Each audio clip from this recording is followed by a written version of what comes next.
Good evening viewers, मैं doctor Pavan Oberoi आप सभी का स्वागत करता हूं एक बार फिर से अपने YouTube channel study with doctor Pavan Oberoi पर। तो 2024 की सीरीज़ में सोल्ड पेपर की सीरीज़ में एमकॉम सेकेंड ईयर प्राइवेट का क्वेश्चन पेपर आपसे डिस्कस कर रहा हूं, चौधरी चरण सिंह यूनिवर्सिटी मेरठ का, जो कि अब जो पेपर शुरू होंगे 20 मार्च या अप्रैल की स्टार्टिंग में प्राइवेट के स्टूडेंट्स के लिए तो हेल्प करेंगे। माँ शाकुंभरी यूनिवर्सिटी और अदर यूनिवर्सिटीज़ में जहाँ कहीं भी एमसीक्यूज़ का पैटर्न आता है या कंपटीशन के लिए, तो आप स्टूडेंट सबसे पहले channel study with doctor Pavan Oberoi subscribe कर लीजिएगा।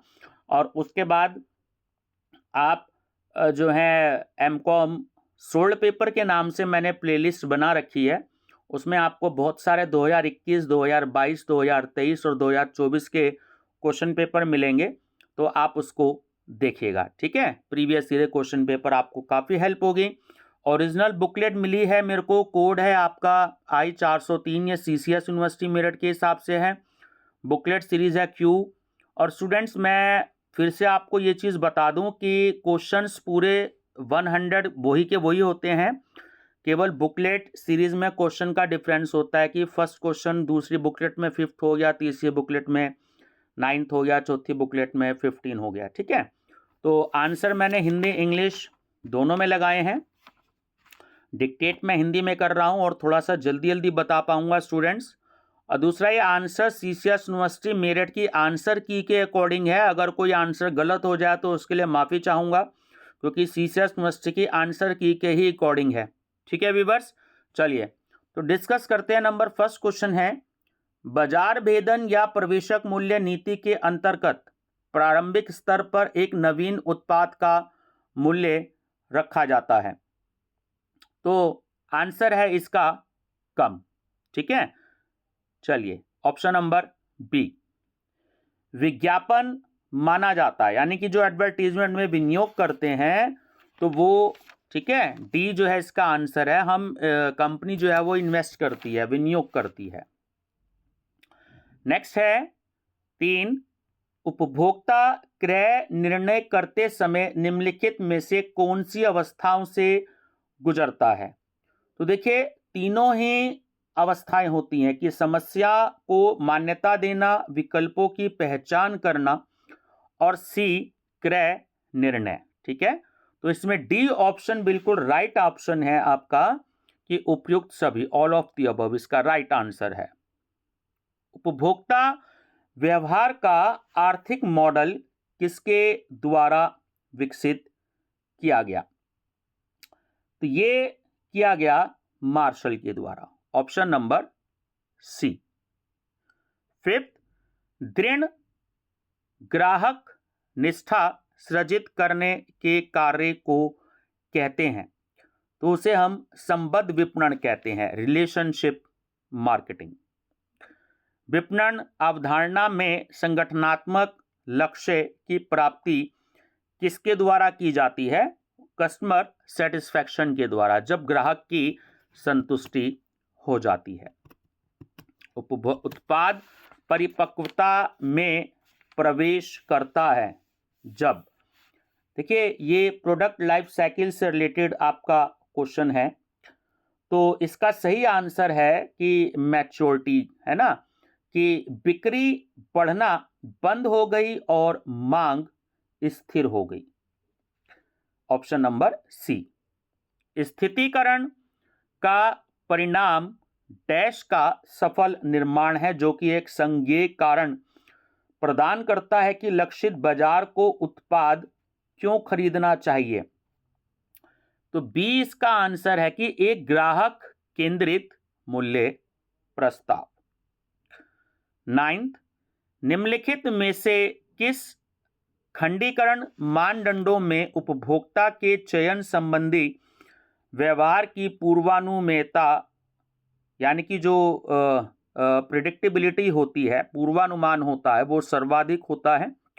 तो आंसर है व्यवहार जनित, ठीक है, option number D, behaviouristic. YouTube किस पारंपरिक विपणन तकनीक के सबसे करीब है।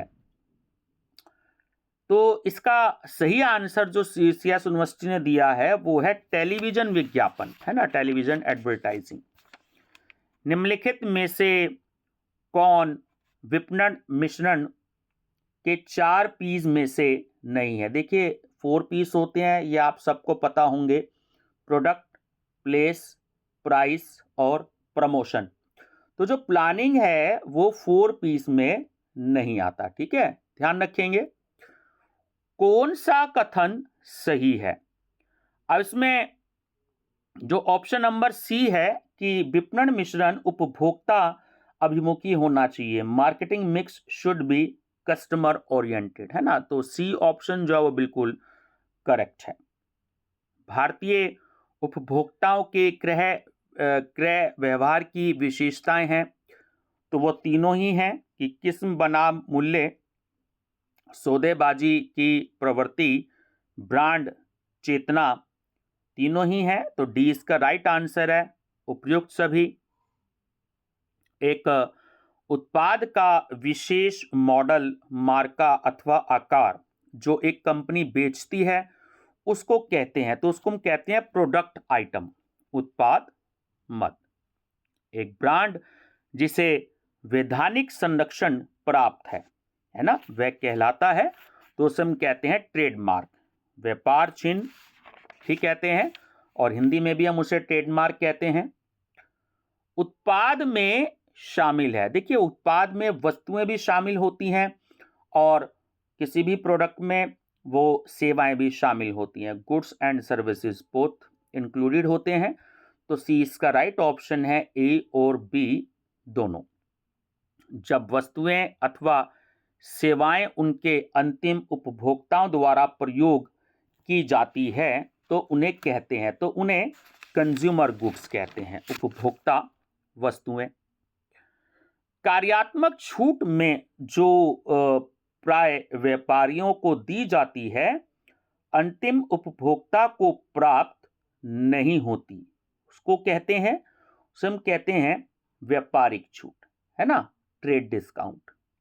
एक निर्माणी संगठन द्वारा बिक्री के लिए उत्पादित विभिन्न वस्तुओं के समूह को कहते हैं, तो उसे हम प्रोडक्ट मिक्स कहते हैं, उत्पाद मिश्रण।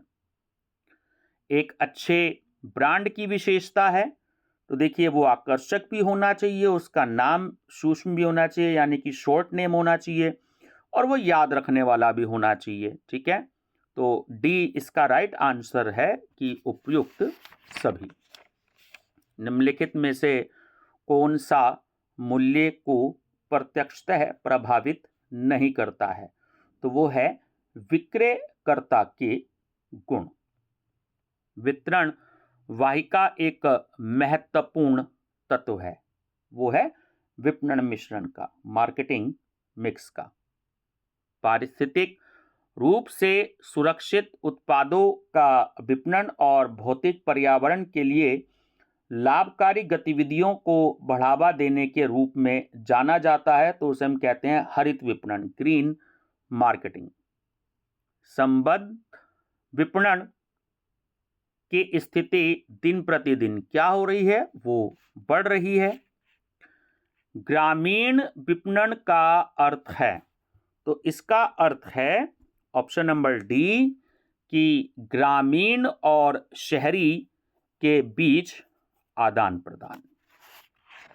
निम्नलिखित में से कौन सी ई कॉमर्स पहल विशेष रूप से भारत में ग्रामीण बाजारों के लिए डिजाइन की गई? तो वो थी आईटीसी ई चौपाल।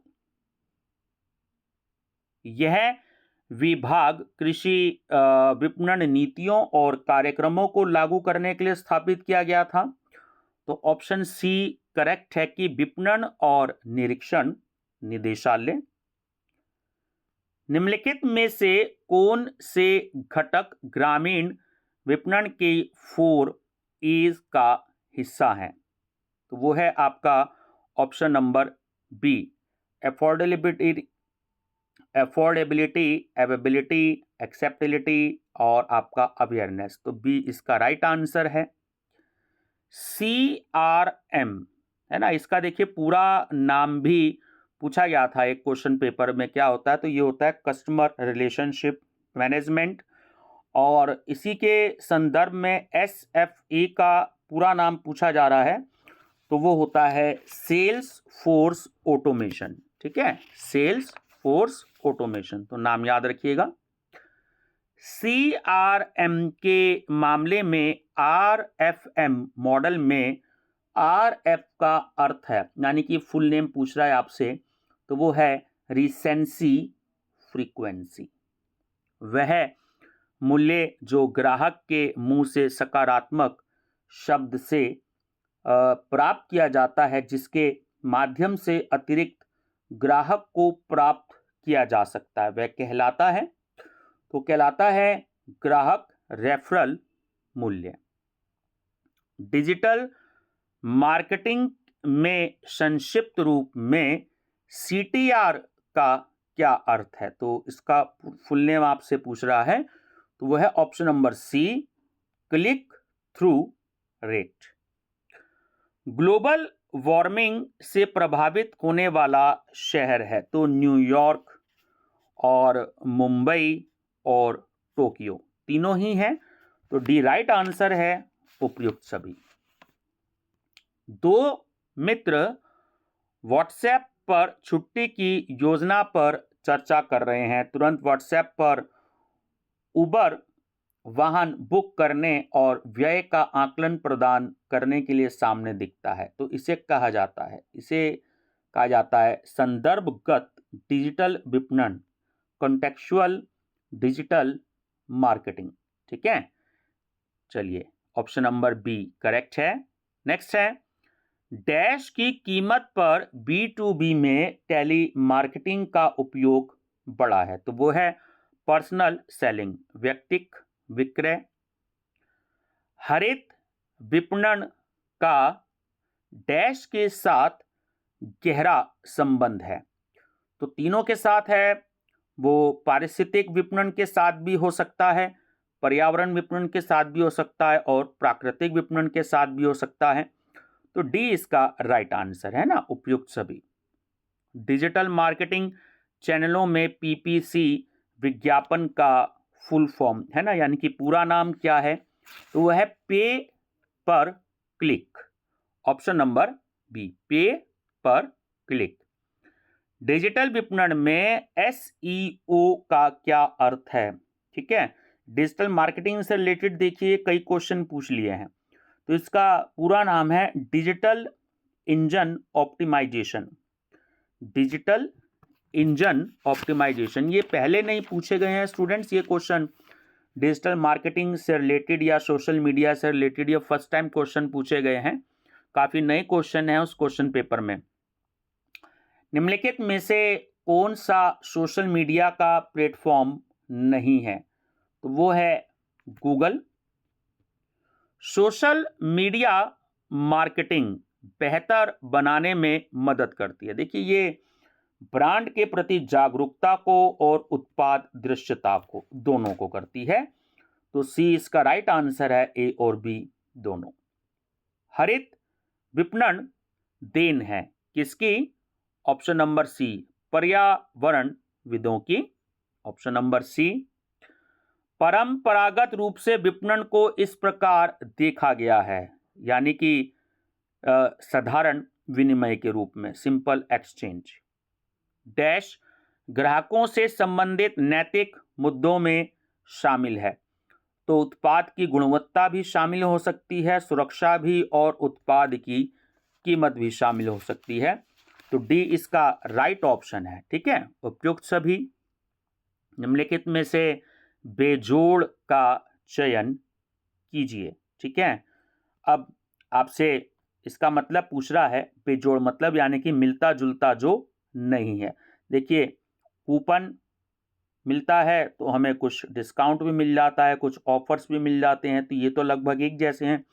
पोस्टर जो है वो बिल्कुल अलग तरीके का है, ठीक है ना, यानी कि ओड पूछ रहा है, ओड वन यानी कि बिल्कुल अलग तरीके का, तो पोस्टर जो है वो इसका राइट आंसर है। विपणन के सामाजिक पहलू में आता है, तो मिलावट और प्रदूषण, दोनों ही आते हैं, तो सी राइट ऑप्शन है, ए और बी दोनों। विचार उत्पत्ति के पश्चात नवीन उत्पाद विकास प्रक्रिया की अगली अवस्था है, तो वो है ए, विचार की जांच पड़ताल। भावनात्मक उत्प्रेरणाएं हैं, तो वो है आंतरिक उत्प्रेरणाएं, इंटरनल मोटिव्स। उत्पाद अवधारणा शब्द का प्रयोग सबसे पहले किसने किया? वो किया ऑप्शन सी, थियोडोर लेविट ने। संबंध विपणन में मुख्य पक्ष है, तो वो पूर्तिकर्ता, ग्राहक और वितरक तीनों ही हैं, तो डी राइट ऑप्शन है, उपयुक्त सभी। संवर्धन मिश्रण में शामिल नहीं है, क्या? नियोजन, प्लानिंग। निम्नलिखित में से कौन सूक्ष्म वातावरण से संबंधित है? तो वो है कॉम्पिटिटर्स, प्रतिस्पर्धी। डिब्बाबंद वस्तुओं के प्रयोग के बाद उनकी पैकिंग या डिब्बा किन्हीं अन्य कार्यों के लिए प्रयोग किया जा सके तो उसे क्या कहते हैं? तो हम कह सकते हैं option number C, reuse packing, पुनः उपयोगी पैकिंग। आर्थिक पर्यावरण का संबंध है, तो वो होता है आपका बाह्य पर्यावरण से, ठीक है। इसमें 4-5 क्वेश्चन आते हैं स्टूडेंट्स, आपका जो मार्केटिंग एनवायरनमेंट का चैप्टर है, तो अच्छे से इसको तैयार कर लीजिएगा। पुनः विक्रय हेतु जो उत्पाद क्रेता क्रय करता है कहलाता है, तो वो होता है संगठनात्मक क्रेता। विपणन के जनक के रूप में किसे माना जाता है ना, जो फादर ऑफ मार्केटिंग है, तो वो है आपके फिलिप कॉटलर। प्रतिष्ठा मूल्य निर्धारण नीति के अंतर्गत उत्पाद का मूल्य रखा जाता है, जो प्रेस्टीज वाली चीजें होती हैं तो वो होती हैं अधिक। ग्रामीण विपणन की निम्नलिखित में से कौन सी एक समस्या नहीं है? तो वो है उच्च फैशन। सामाजिक विपणन का उदाहरण है, तो वो है भ्रष्टाचार से मुक्त समाज के लिए आंदोलन शुरू करना। विपणन की संपूर्ण प्रक्रिया किसके चारों ओर चक्कर लगाती है? जाहिर सी बात है वो उपभोक्ता ही होता है, कंज्यूमर ही होता है। निम्नलिखित विवरणों में कौन सा कथन सही है? वो है विपणन में विक्रय शामिल है। विपणन जीवन स्तर प्रदान करता है ना, बहुत ही इंपॉर्टेंट है। यह परिभाषा किसने दी है? ये दी है पॉल मजूर ने। विपणन का मूल उद्देश्य है, तो वो है उपभोक्ता संतुष्टि, कस्टमर सेटिस्फैक्शन। प्रत्येक वस्तु पंक्ति में औसत वस्तुओं की संख्या बताती है, तो वो बताती है गहराई, डेप्थ। डैश के द्वारा उत्पादों की कीमतें निर्धारित की जाती हैं, किसके द्वारा? उच्च स्तरीय प्रबंध के द्वारा, जो टॉप लेवल मैनेजमेंट होता है किसी भी कंपनी का। प्रतिस्पर्धा ग्राहक में परिवर्तन, ग्राहकों को वरीयता और मांग में परिवर्तन की वजह से व्यापार जोखिम है, तो वो है ऑप्शन सी, बाजार अथवा आर्थिक जोखिम। व्यापक विपणन होता है, तो वो होता है कस्टमर ओरिएंटेड, ग्राहक उन्मुख। विपणन की सामाजिक अवधारणा किसके द्वारा दी गई थी? फिलिप कॉटलर के द्वारा, ऑप्शन ए। वस्तु विनिमय प्रणाली थी, तो वो थी कि धन का प्रयोग किए बिना विनिमय, ये आप सबको पता होगा इसका आंसर। बाह्य पर्यावरण स्कैनिंग में कर कानून, सामाजिक सुरक्षा कानून और कर प्रावधानों को इस प्रकार वर्गीकृत किया है, किसके कारण? वो है सरकारी प्रभाव, ठीक है, ऑप्शन नंबर सी। परिवार का वह व्यक्ति जो खरीदारी की आवश्यकता महसूस करता है कहलाता है, तो वो कहलाता है पहलकर्ता, इनिशिएटर। निम्नलिखित में से कौन सा मनोवैज्ञानिक कारक है जो उपभोक्ता व्यवहार को प्रभावित करता है? तो वो होती है धारणा या अवबोध, परसेप्शन। एक व्यक्ति जो कोई उत्पाद खरीदता है उसे हम बायर कहते हैं, क्रेता कहते हैं। 4P में स्थान का मतलब क्या है? मतलब जो 4 पीस होते हैं उसमें प्लेस है ना, तो वो होता है वितरक के, यानी कि डिस्ट्रीब्यूशन के। विपणन मिश्रण तत्व उत्पाद मूल्य स्थान संवर्धन है, तो वो होता है नियंत्रित चर, कंट्रोलेबल वेरिएबल्स। जनसांख्यिकी का संबंध है, तो वो संबंध है मानव जनसंख्या से। बाजार विभक्तीकरण डैश की प्रक्रिया है, वो है बाजार को सजातीय ग्राहकों में उप विभाजित करना।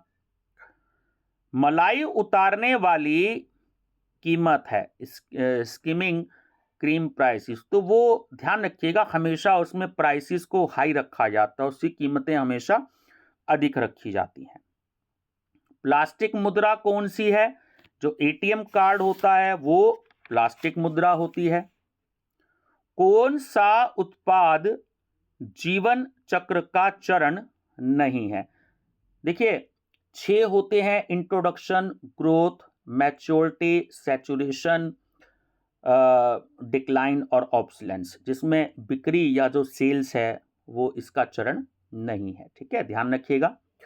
उत्पाद उन्मूलन है, तो वो होता है कि उत्पाद रेखा में उत्पाद की समाप्ति। उत्पाद जीवन चक्र के वक्र का आकार होता है, ये होता है देखिए बेल के आकार का, घंटी के आकार का। ऑप्शन नंबर सी देख लीजिएगा, ये कई बार एग्जाम में आया है। विक्रय का क्षेत्र विपणन की तुलना में होता है, तो देखिए वो होता है सीमित होता है ना, नैरो होता है। एक उपभोक्ता का जीवन स्तर एक बड़ी सीमा तक उसके क्रय व्यवहार को प्रभावित करता है, यह कथन बिल्कुल सत्य है।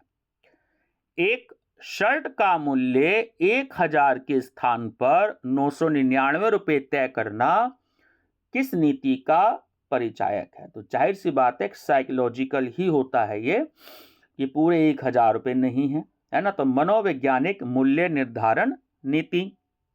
निम्नलिखित में से कौन सा गैर टिकाऊ उत्पाद है? गैर टिकाऊ पूछ रहा है आपसे, नॉन ड्यूरेबल प्रोडक्ट्स। ठीक है, सब्जियां, देखिए टेलीविजन को, मेज को और बस को हम बहुत ज़्यादा टाइम तक यूज़ कर सकते हैं, तो ये हो गए आपके ड्यूरेबल प्रोडक्ट्स। और नॉन ड्यूरेबल प्रोडक्ट्स वो होते हैं जिनको हम तुरंत यूज़ करके ख़त्म कर लेते हैं, जैसे चाय पी लिया हमने, ब्रेड खा ली, सब्जी खा ली। ठीक, तो ये हमारे होते हैं नॉन ड्यूरेबल प्रोडक्ट्स। तो सब्जियां, वेजिटेबल्स जो है वो नॉन ड्यूरेबल में आएंगी। चलिए नेक्स्ट है, औद्योगिक उत्पाद या वस्तुएं वे होते हैं जिन्हें किसके द्वारा प्रयोग में लाया जाता है? तो जो निर्माण इकाइयां होती हैं, मैन्युफैक्चरिंग यूनिट्स। ठीक, उपभोक्ता संरक्षण अधिनियम किस सन में लागू हुआ? कंज्यूमर प्रोटेक्शन एक्ट, ये 1986 में लागू हुआ, 1986 में। ठीक है, याद रखिएगा। विपणन के लिए लेबलिंग होता है, देखिए लेबलिंग अनिवार्य होती है, कंपलसरी होती है। वर्तमान बाजार में विक्रय में वृद्धि करने के लिए वर्तमान उत्पाद को सुधारने की रणनीति या युक्ति को कहते हैं, उसे हम कहते हैं उत्पाद विकास, प्रोडक्ट डेवलपमेंट। निम्नलिखित में से कौन वाहिका या श्रृंखला की लंबाई का निर्धारण करता है? देखिए बाजार का आकार, आदेश की मात्रा और सेवा की आवश्यकता, तीनों ही करते हैं, तो डी इसका राइट आंसर है, उपयुक्त सभी। ISI का जो चिन्ह प्रयोग किया जाता है वो उत्पाद की डैश का आश्वासन देने के लिए किया जाता है। वो गुणवत्ता, किसी भी उत्पाद की, किसी भी प्रोडक्ट की क्वालिटी को देने के लिए ISI का मार्क दिया जाता है ना, कि उसकी क्वालिटी अच्छी है।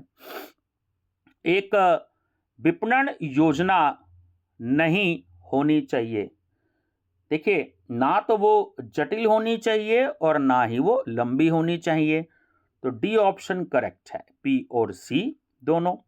एक विपणन योजना विशिष्ट डैश का एक संग्रह है, किसका? क्रियाओं का या कार्यवाही का, ठीक है, एक्शंस। उत्पादों या स्वामित्व और विकसित किए गए ब्रांड कहलाते हैं, तो वो होते हैं मैन्युफैक्चरर ब्रांड्स, निर्माता ब्रांड, सी राइट आंसर है। प्रति कुल इकाई लागत के आधार पर मूल्य निर्धारण करना किसके रूप में जाना जाता है? तो वो होता है कॉस्ट बेस्ड प्राइसिंग, लागत आधारित मूल्य निर्धारण। निम्नलिखित में से कौन सा विपणन ऑडिट या अंकेक्षण का हिस्सा नहीं है? तो वो है वित्तीय विश्लेषण, फाइनेंशियल एनालिसिस। निम्नलिखित में से कौन से मॉडल का केंद्रीय फोकस 5 स्तरीय उपभोक्ता निर्णय प्रक्रिया है? तो वो है option number C, Engel Kollat Blackwell model. 98, निम्नलिखित में से कौन उपभोक्ता व्यवहार के आर्थिक मॉडल से संबंधित नहीं है? तो वो है ऑप्शन नंबर बी, जितने अधिक बिक्री उतने अधिक, जितनी अधिक कीमत उतनी अधिक बिक्री। एच मास्लो के अनुसार आवश्यकताओं का पदानुक्रम है, वो है 5। और लास्ट क्वेश्चन है, बाजार विभक्तिकरण का प्रमुख उद्देश्य है, तो वो है ग्रुपिंग ऑफ कंज्यूमर्स, उपभोक्ताओं का समूहीकरण। तो ये व्यूवर्स लगभग 27 मिनट की वीडियो हो गई है। तो प्रयास किया है आपको क्वेश्चन और आंसर बताने का। आंसर इसलिए बताए हैं ताकि और भी बहुत सारी बुकलेट्स हैं अलग अलग सब्जेक्ट्स की, एक थोड़ा सा प्रयास ये रहा है कि आपको आइडिया लग जाए कि 2024 में कैसे क्वेश्चंस आए थे। तो आप प्लेलिस्ट जरूर विजिट करिएगा, एमकॉम सोल्ड पेपर, वहाँ पर आपको 2021, 22 और 23 के भी पेपर मिलेंगे। पीडीएफ के लिए आप, मेरा नंबर इसके डिस्क्रिप्शन बॉक्स के नीचे है, 6396242878, वहाँ आप मैसेज कर सकते हैं। Thank you.